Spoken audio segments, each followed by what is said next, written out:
শুধু দর্শক 25 তারিখ বৃহস্পতিবার আমরা দেখতে পাচ্ছি সেনাবাহিনী সকাল থেকে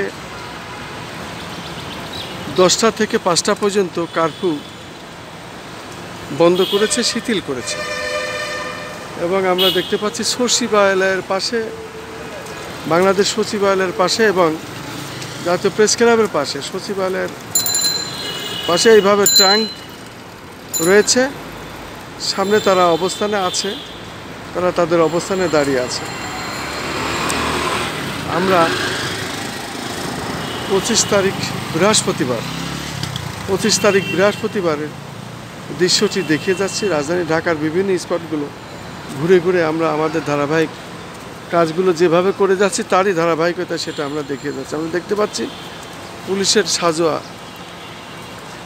অবস্থা আছে বিভিন্ন জায়গায়, এবং সেনাবাহিনীর ট্যাঙ্ক এরকম আছে আমরা দেখতে পাচ্ছি। সেনাবাহিনী মোটামুটি তাদের যে অবস্থা, তাদের যে গাড়ি, তাদের যে ট্যাঙ্ক, সেনাবাহিনী এই অবস্থায় রাখছে আমরা দেখতে পাচ্ছি। এটা হলো গিয়ে মোটামুটি সচিবালয়, বাংলাদেশ সচিবালয় যে এটা, সেটাই আমরা দেখতে পাচ্ছি। আজকের দৃশ্যটি এমনই। আজকে সমস্ত গাড়ি চলছে, আমরা দেখতে পাচ্ছি সমস্ত গাড়ি চলছে এবং রাস্তাঘাট অনেকটাই স্বাভাবিক। আমি খন্দকার মাসুদুজ্জামান ধারাবাহিকভাবে যে কাজগুলি আমরা করে থাকি ঠিক তার ধারাবাহিকতা আজকেও আমি এই কাজটি করে যাচ্ছি এবং দেখিয়ে যাচ্ছি। আমি দেখতে পাচ্ছি এইভাবেই চলছে আজকে রাজধানী ঢাকার বৃহস্পতিবার।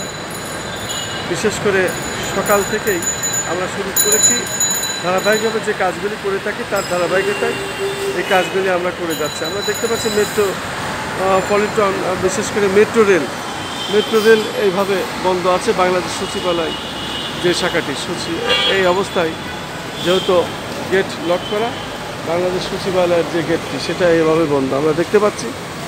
এখন মোটামুটি বৃহস্পতিবার আজকে রাজধানী ঢাকার চিত্রটি এমনই।